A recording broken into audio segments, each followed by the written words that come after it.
ಹೇಗ್ ಕಂಡಿಡಿಯೋದು ಆದ್ಯ? ಆ ಪೆಟ್ಟಿಗೆನ ಇಲ್ಲಿಂದ ತಗೊಂಡು ಹೋಗಿದ್ದನ್ನ ಯಾರು ನೋಡಿಲ್ಲ. ಆ ಪೆಟ್ಟಿಗೆನ ನೀರಲ್ಲಿ ಹಾಕಿದ್ದನ್ನು ಕೂಡ ಯಾರು ನೋಡ್ಲಿಲ್ಲ. ಅದು ಅಲ್ಲದೆ ಟೌನಲ್ಲಿ ಬಿಟ್ಟು ಈ ಮನೇಲಾಗ್ಲಿ ಅಥವಾ ಊರಲ್ಲಾಗ್ಲಿ ಒಂದು CCTV ಕ್ಯಾಮ್ರಾನೂ ಇಲ್ಲ. ಈ ಕೆಲಸ ಮಾಡಿದ್ ಯಾರು ಅಂತ ಅಷ್ಟಕ್ಕೂ ಹೇಗೆ ಕಂಡುಹಿಡಿಯಕ್ಕಾಗತ್ತ? CC ಕ್ಯಾಮ್ರಾದಲ್ಲಿ ನೋಡೋ ಚಾನ್ಸ್ ಇಲ್ಲದೆ ಹೋದ್ರು ಇಲ್ಲಿರೋ ಪೆಟ್ಟಿಗೆಯನ್ನ ತಗೊಂಡು ಹೋಗೋದನ್ನ ಮೇಲಿರೋ ನೋಡೇ ಇರ್ತಾನಲ್ವಾ. ನಮ್ಮ ಪ್ರಯತ್ನನ ನಾವು ಮಾಡೋಣ. ಅವ್ರ ಪಾಪದ ಕೊಡ ತುಂಬಿದಾಗ ಖಂಡಿತವಾಗ್ಲೂ ನಮಗ್ ಸಿಗ್ತಾರೆ. ಅವರು ಯಾರು ಏನು ಅಂತ ಆಗ ಗೊತ್ತಾಗತ್ತೆ. ಕಂಡುಹಿಡಿಯೋಣ.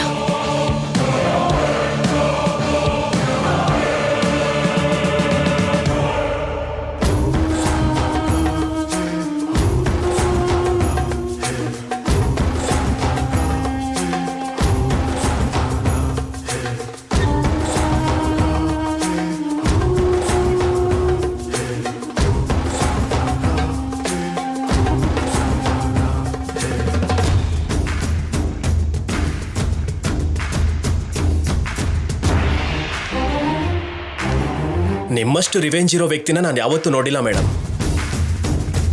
ನಾನು ನೋಡಿದ ಹಾಗೆ ಸೇಡು ಅಂದರೆ ಸೇಡು ನಿಮ್ಮದು. ಆದರೆ ನೀವಿಲ್ಲಿ ಸೇಡು ಅಂತೀರಾ, ಮತ್ತೆ ಆ ಮನೆಗೆ ಹೋಗಿ ರಾಜಾರಾಮ್ಗೆ ಸಾಂತ್ವನ ಹೇಳ್ತೀರಾ. ಅವ್ರಿಗೆ ಬೇಕಾಗಿರೋ ವ್ಯವಸ್ಥೆನೆಲ್ಲ ಮಾಡಿ ಅವ್ರು ಒಳ್ಳೇದನ್ನ ಬಯಸ್ತೀರಾ.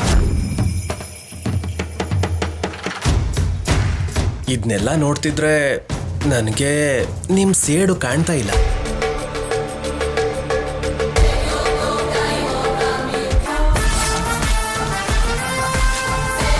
ಆ ರಾಜಾರಾಮ್ನ ನೋಡ್ತಿದ್ದ ಹಾಗೆ ನಿಮ್ಮ ಮಧುರ ಕ್ಷಣಗಳು ನೆನಪಿಗೆ ಬಂದು ನೀವು ಆ ಸೇಡನ್ನ ಮರೀತೀರಾ ಹೇಗೆ?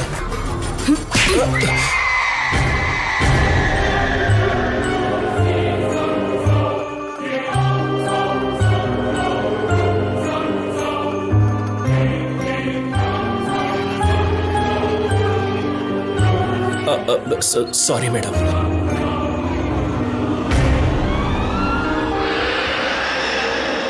ನನ್ನ ಜೀವನಕ್ಕೆ ಆ ರಾಜಾರಾಮ್ ಮಸಿ ಬೆಳೆದಿದ್ದಾನೆ. ನನಗ ಅವನ ಬಗ್ಗೆ ಸ್ವೀಟ್ ಮೆಮರೀಸ್ ಯಾಕಿರತ್ತೆ?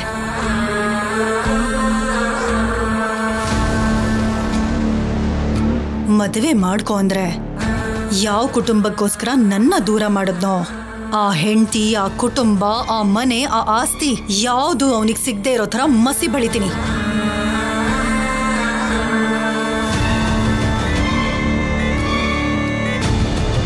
ಆ ರಾಜಾರಾಮ್ ಒಬ್ಬಂಟಿಯಾಗಿ ಬದುಕು ಭಾರವಾಗಿ ಸಾವೇ ಬೆಟರ್ ಅಂತ ಒದ್ದಾಡಬೇಕು. ಆವಾಗ ಅವನ ಮೇಲಿದ್ದ ದ್ವೇಷನ ಅವನ್ ಮುಂದಿಡ್ತೀನಿ. ಅಲ್ಲಿವರೆಗೂ ಹೀಗೆ ಒಳ್ಳೆಯವಳ ಥರ ನಾಟಕ ಮಾಡ್ತಾ ನಂಬಿಸ್ತಾ ನಿನ್ನಂಥವ್ರಿಗೂ ಅರ್ಥ ಆಗದೆ ಇರೋ ಹಾಗಿರ್ತೀನಿ.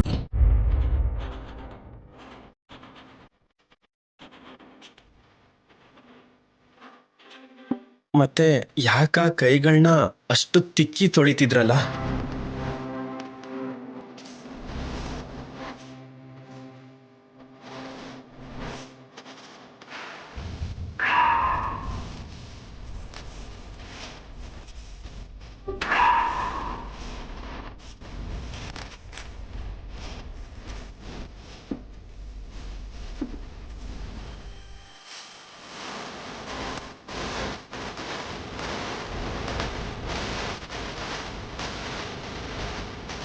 ನಾನು ಆ ರಾಜಾರಾಮ್ನ ಪ್ರೀತಿಸಿದ ದಿನದಿಂದ ಅವನ ಸ್ಪರ್ಶ ನನ್ನಲ್ಲಿ ಮರ್ತು ಹೋಗದೆ ಇರೋಷ್ಟು ಬೆರ್ತದೆ.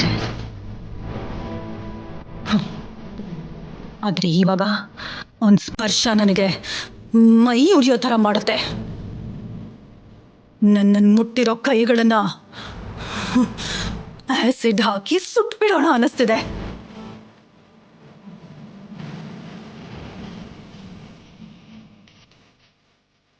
ಅವನ ಪತನ ನಾನು ನೋಡಬೇಕು.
ಏನಿದು ಚಾಕು ಎತ್ಕೊಂಡು ಬಂದಿದ್ಯಾ?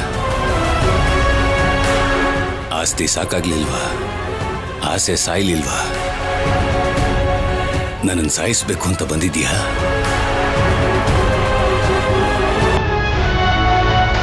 ಸಾಯಿಸ್ಬಿಡು, ಬಾ, ಸಾಯಿಸ್ಬಿಡು, ಕತೆನೇ ಮುಗಿಲಿ, ಬಾ.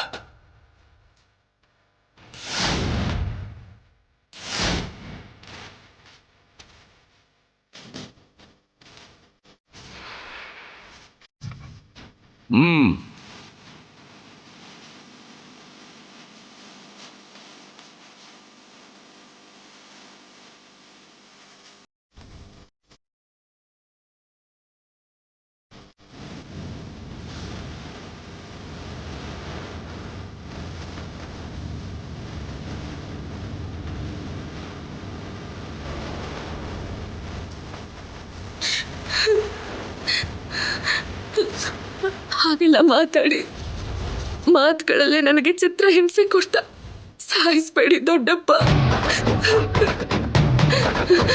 ತಗೊಳ್ಳಿ, ಈ ಚಾಕು ತಗೊಂಡು ಒಂದೇ ಸಲ ನನ್ನ ಸಾಯಿಸ್ಬೇಡಿ.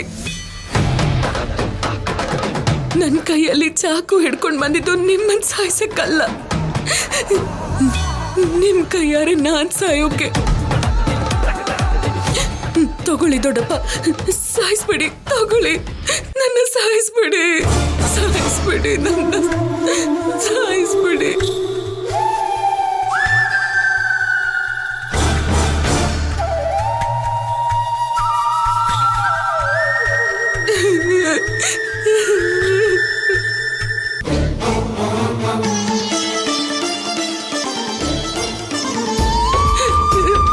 ನಾನು ಅನಾಥೆ ದೊಡ್ಡಪ್ಪ, ನನಗೇನೂ ಇಲ್ಲ, ಯಾರೂ ಇಲ್ಲ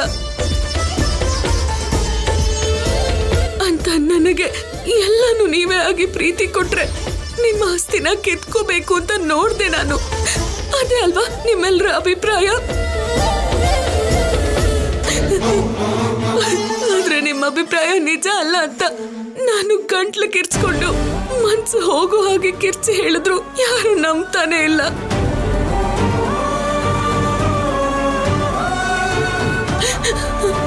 ಆದ್ರೆ ಸಾಯೋಕ್ಕೂ ಮುಂಚೆ ಸುಳ್ಳು ಹೇಳೋ ಅವಶ್ಯಕತೆ ಯಾರಿಗೂ ಬರೋದಿಲ್ಲ. ಸಾಯೋ ಮುಂಚೆ ಯಾರು ಸುಳ್ಳು ಹೇಳಲ್ಲ ದೊಡ್ಡಪ್ಪ. ದೊಡ್ಡಪ್ಪ, ನನ್ನ ನಂಬಿ ದೊಡ್ಡಪ್ಪ.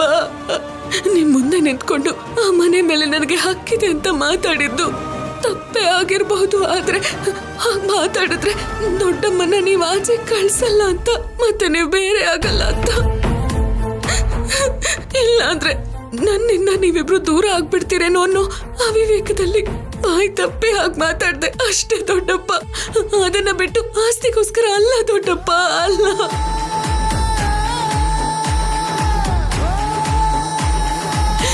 ನಿಮ್ಮನ್ನ ಮನೆಯಿಂದ ಕಳಿಸ್ಬಿಡ್ಬೇಕು ಅನ್ನೋ ಉದ್ದೇಶನೂ ಇರ್ಲಿಲ್ಲ. ನೀವ್ ಹೋದ್ರೆ ನಾನೊಬ್ಳೆ ಆ ಆಸ್ತಿನ ನನ್ನ ಹೆಸರಿಗೆ ಬರ್ಕೋಬೇಕು ಅಂತಾನೂ ಅಲ್ಲ. ದೊಡ್ಡಪ್ಪ, ನಿಮಗ್ ನಾನು ತುಂಬಾ ನೋವು ಕೊಟ್ಟಿದ್ದೀನಿ. ದೊಡ್ಡಪ್ಪ, ನನ್ನ ಸಾಯಿಸ್ಬಿಡಿ ದೊಡ್ಡಪ್ಪ, ಸಾಯಿಸ್ಬಿಡಿ. ಆದ್ರೆ ನನ್ ಮೇಲಿರೋ ಕೋಪದಿಂದ ಯಾವ ಪಾಪನೂ ಮಾಡದೇ ಇರೋ ದೊಡ್ಡಮ್ಮನ ದೂರ ಮಾಡಬೇಡಿ. ದಯವಿಟ್ಟು ಮತ್ತೆ ಆ ಮನೆಗೆ ವಾಪಸ್ ಬನ್ನಿ ದೊಡ್ಡಪ್ಪ, ಪ್ಲೀಸ್. ಇಲ್ಲಾಂದ್ರೆ ನನ್ನ ಸಾಯಿಸ್ಬಿಡಿ, ನನ್ನ ಸಾಯಿಸ್ಬಿಡಿ ದೊಡ್ಡಪ್ಪ.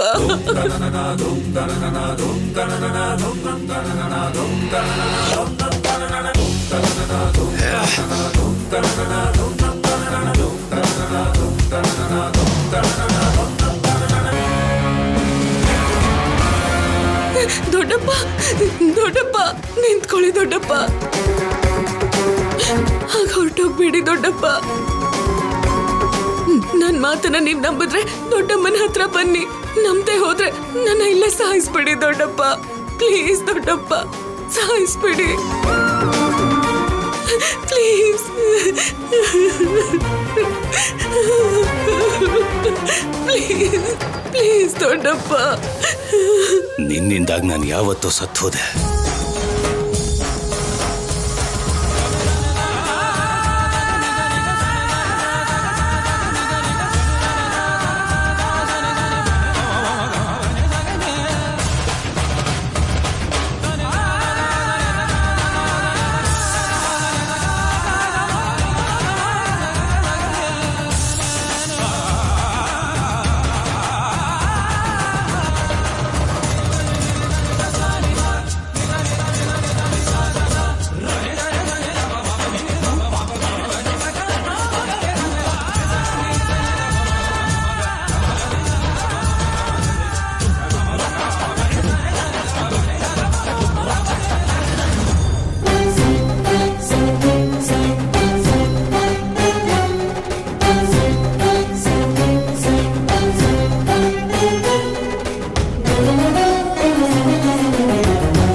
ಏನು ಅಂದ್ರೆ ಏನ್ ಮಾಡ್ತಾ ಇದ್ದೀರಾ? ಏನೇ ಗಂಡ ಹೊಟ್ಟೆ ತುಂಬ ತಿಂದೆ ಇದ್ರೆ ಚೆನ್ನಾಗಿರುತ್ತಾ ಹೇಳು? ನೀವು ಹೊಟ್ಟೆ ತುಂಬಾ ತಿನ್ನೋದಿಕ್ಕೆ ಇದೇನ್ ಮನೆ ಅಲ್ಲ, ದೇವಸ್ಥಾನ. ಇದು ಊಟ ಅಲ್ಲ, ಪ್ರಸಾದ. ನಾನ್ ತಂದಿದ್ದನ್ನೆಲ್ಲ ಈಗಾಗ್ಲೇ ತಿಂದು ಮುಗಿಸಿದೀರಾ. ಅದಕ್ಕೆ ಸಂತೋಷ ಪಡೆ. ಮನೆಯಲ್ಲಿ ತಿನ್ನೋದಕ್ಕೆ ಗತ್ತಿಲ್ದಿರೋದಕ್ಕೆ ತಾನೇ ದೇವಸ್ಥಾನಕ್ಕೆ ಬಂದು ಬಿದ್ದಿರೋದಿಲ್ಲಿ. ಇವಾಗ ಏನಿದ್ರು ಈ ಪ್ರಸಾದನೇ ನನಗೆ ಊಟ. ಹಾ, ಹೋಗು, ಹೋಗಿ ಇನ್ನೊಂದು ರೌಂಡ್ ಪ್ರಸಾದನ ಎತ್ಕೊಂಬ ಹೋಗು.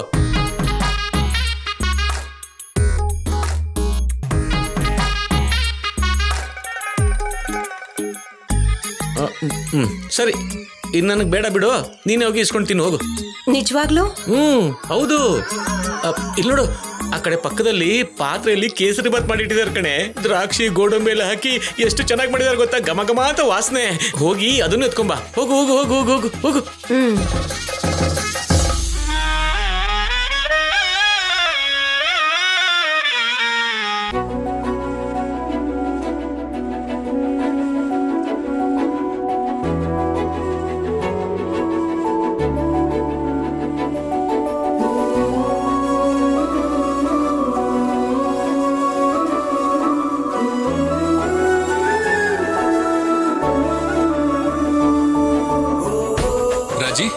ಇವಾಗ ದೇವಸ್ಥಾನಕ್ಕೆ ಯಾಕೆ?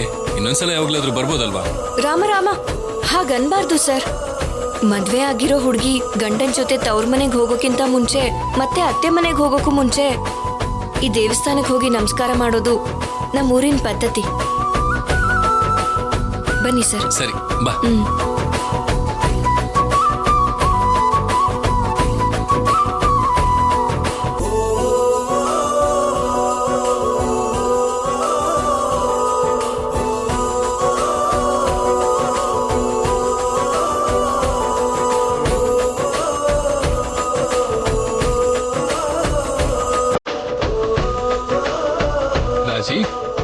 ಬಾ.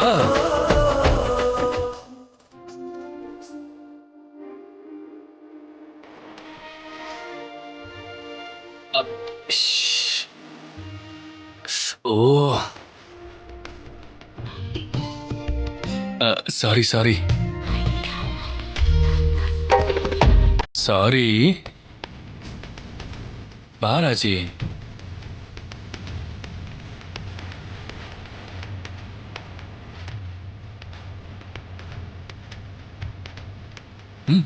ಬಾ.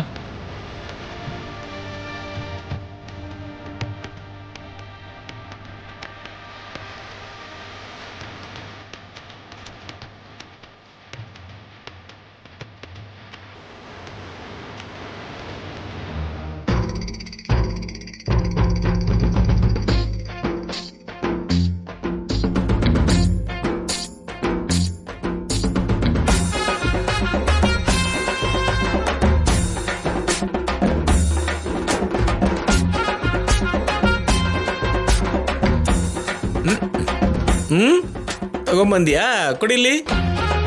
ನನಗೆ ಅಂತ ಹೇಳಿದ್ರಲ್ರಿ. ಹಂಗೆ ಹೇಳಿದಕ್ಕೆ ತಾನೇ ನೀನು ಹೋಗಿ ತಂದಿರೋದು. ಇಲ್ಲಾಂದ್ರೆ ಹೋಗ್ತಾ ಇದೀಯಾ ದೃಷ್ಟಿ ಬೊಂಬೆ ತರ ಇಲ್ಲೇ ಕುತ್ಕೊಂಡಿರ್ತಿದ್ದೆ. ಹಾ ಅಬ್ಬಬ್ಬಬ್ಬಬ್ಬ ಎಷ್ಟು ಸಖತ್ತಾಗಿದೆ ಕಣ ಇದು. ಎಷ್ಟೊಂದು ರುಚಿ.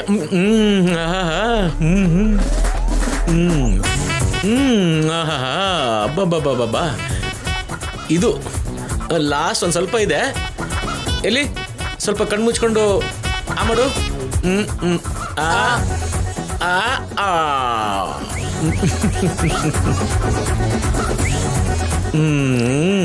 ಹಬ್ಬ ಏನೇ ಇವತ್ತು ನಿಮ್ಮ ಮನೇಲಿ ಉಪವಾಸ ಮಾಡ್ದೇನೆ ಇಲ್ಲಿ ಬಂದು ಚೆನ್ನಾಗಿ ಪ್ರಸಾದ ತಿಂದೆ ಕಣೆ. ಹಾ ಇಲ್ಲಿ ಕಡೋ ಹೋಗು ಹೋಗಿ ಇನ್ನೊಂದು ಎತ್ಕೋಬಾ. ನಾನೇನು ತಿನ್ನಲ್ಲ. ಹೋಗು ಹೋಗು ಹೋಗು ಖಾಲಿ ಆಗ್ಬಿಡುತ್ತೆ. ಹೋಗು ಬೇಗ. ಅಲ್ಲಿ ಪ್ರಸಾದ ಮುಗ್ದೋಯ್ತು. ನನ್ನ ಹೊಟ್ಟೆ ತುಂಬಾಯ್ತು ಕಣೆ. ಅಮ್ಮಯ್ಯ ನಾನು ಹೋಗಿ ಬರ್ತೀನಿ. ಏನೇ ಇದನ್ನೆಲ್ಲ ಇಲ್ಲಿಂದ ಎತ್ಕೊಂಡು ಹೋಗಿ ಆ ಕಡೆ ಬಿಸಾಕ್ಬಿಡು. ಇಲ್ಲ ಅಂದ್ರೆ ಇದನ್ನೆಲ್ಲ ನಾನೇ ತಿಂದಿದ್ದು ಅಂತ ನನ್ನ ಮೇಲೆ ದೃಷ್ಟಿ ಹಾಕ್ಬಿಡ್ತಾರೆ.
ಅತ್ತೆ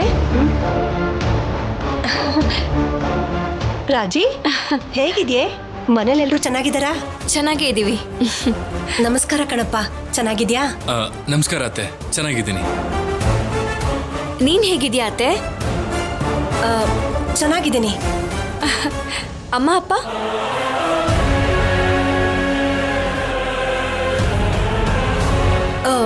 ಚೆನ್ನಾಗಿದ್ದಾರೆ. ಒಬ್ರೇ ಬಂದಿದ್ದೀರಾ? ಅಮ್ಮ ಅಪ್ಪ ಎಲ್ಲಿ? ಒಳಗಡೆ ಇದ್ದಾರಾ? ರಾಜಿ ರಾಜಿ ಅಮ್ಮ ಅಪ್ಪ ಮನೇಲೇ ಇದ್ದಾರೆ. ಓ, ನಾನು ಕೂಡ ನಮ್ಮನೆಗೆ ಹೋಗ್ತಿದ್ದೆ ಅತ್ತೆ. ನಮಸ್ಕಾರ ಮಾಡೋಣ ಅಂತ ಇಲ್ಲಿಗೆ ಬಂದೆ ಅಷ್ಟೇ. ಈಗ ಮುಗೀತು, ಮನೆಗೆ ಹೋಗ್ತಾ ಇದ್ದೀವಿ.